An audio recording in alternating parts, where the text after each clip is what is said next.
Welcome to the Slop Farm. Enjoy the video. In this video, I will explain how to get easy and quick money in Cook Burgers.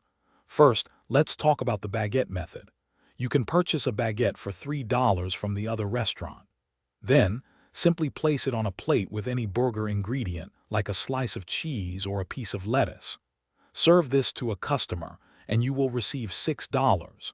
This quick trick effectively doubles your investment, allowing you to rapidly multiply your cash. Next up, let's aim for a big payout by serving food critics. You'll need to order 7 or 8 boxes of cheese from the delivery van, which are free. Assemble a massive burger with a bottom bun, all that cheese, and a top bun.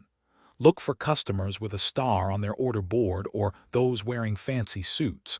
These are the critics. Hand them your masterpiece, and they will reward you with a generous $300.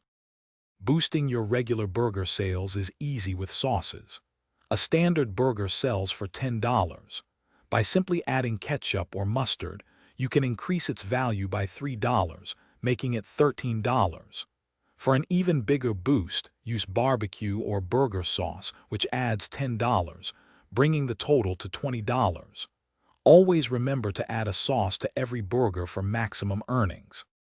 Finally, for truly effortless money, consider AFK farming with the trophy hat. Once you've earned this special hat through gameplay, simply wear it. It will automatically grant you $1 every 50 seconds, even if you're not actively playing. This means you can leave your game running and return to a steadily growing bank account, providing a consistent and easy income stream. Thanks for watching. Consider subscribing if we helped you today.